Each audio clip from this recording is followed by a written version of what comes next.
If you are having suicidal thoughts and you're wanting or planning to act on those thoughts, please call or text 988 or chat on 988lifeline.org. Podcast is Powerfully Navigating Suicidal Thoughts. And I'm passionate about creating an environment of love, acceptance, and understanding for those facing mental health issues, especially suicidal thoughts.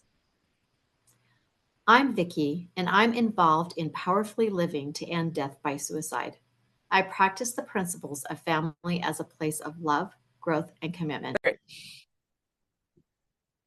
All right.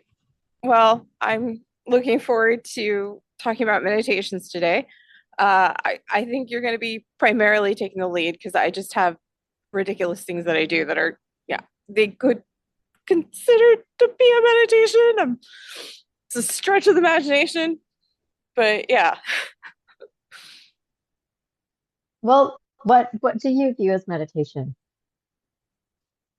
Um, so I'm going to explain how I stretch this into a meditation, and then I'm going to explain what it is that I do. Okay. So there was a book that talked about what if you took on an affirmation and you just kind of like repeated it to yourself, kind of like like creating a meditation, right? Like you're setting the groundwork for the day or something like that. And she goes, what would you create? And I was like, oh, well, whenever I'm really stuck in an emotion and I don't know what to do, like I'm not even sure what the emotion is, you could find me singing out loud or to myself, oh, I wish I was an Oscar Mayer Wiener. So, like, I use music sometimes almost like in a meditative state. Like I just have it repeat until like an emotion subsides or gets contained, or I figure out what the actual emotion is to process it. So kind of meditative, but not like what we think of as a meditation. But it is a way to clear space, which I think is the core intention of meditation. So, Yeah. then I think the other thing that I do pretty religiously is I hike. And there's something about the changing of the landscape and the sorting it out newly that gets me like more present and grounded in my emotions. It was so funny because um one of my friends was like, I don't know how you deal with the stuff that you went through in life. And then she was like, oh, you hike it all out, don't you? It's like, yes, mainly I hike it out. And then if I'm not hiking it out, then I might be drawing it out, like just weird random stuff to release it. So that's mainly the stuff that I do. It creates the same kind of opening that meditation does, but it's not quite meditation. So I read this book several times. Yeah.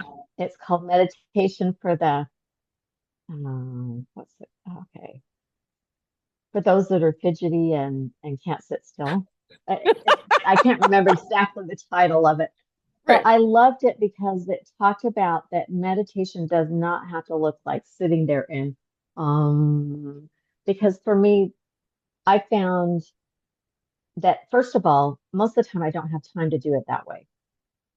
And I don't prefer to do it that way. I like to be moving, like you say, hiking or walking or moving in some way when I meditate. And I find that is like the best times that I meditate is when I can actually quiet my mind better when I'm in movement than I can when I'm sitting there. So I use movement a lot when I meditate. Like this morning when I told you I had to get outside and walking. There's a several purposes for that for me is one, I getting my keeping my circadian rhythms and balance. If I get outside and move, that seems to help a lot. The other thing is I have, like you said, mantras. I I'll do first of all, I'll do mantras while I'm walking, and I use my fingers. So I'll tap it every day in every way. I grow stronger and stronger, healthier and healthier. Oh. Oh. So I tap my fingers while I'm doing it, and then I think of something I'm grateful for because that helps shift the energy of wherever I'm at. And then oftentimes I'll do like think of something I need to forgive myself for, and then I do Ho'oponopono. So that's kind of like a little ritual I consider as part of my meditation because I'm creating a new focus, shifting my energy. And then oftentimes I'll use meditation to figure out when things aren't moving. So, like, I'll probably do a little bit more meditation today with movement just because I need to figure out what is going on with my sleep patterns. 'Cause my Yeah. sleep's not doing so well. So And I'll utilize that. Yeah. cool. Um, so to clarify, the reason why it's the Meyer Wiener song is the ending where they say everyone would be in love with me. And I'm like, I can't take myself so seriously or life so seriously. Like, I don't really need everyone in love with me, and I don't really, I don't really want to be an Oscar Mayer Wiener. So, like, it, I've noticed that like some of it is like there's some kind of silly humor in the affirmation for me, or like some kind of releasing of the significance of what I'm feeling or thinking. And that for me is everything I would love to share. Is there anything else you would love to share? No, I think that covers it. That's Okay, that great. that's a I think that gives listeners would love to have you write like how how do you do meditation in a way that works for you? And what does that look like? Because I'd like to have a wider range of what that looks like for different people and understanding. And so I can actually look at how I can incorporate other things into how I meditate. Thank you. Awesome. Thank you.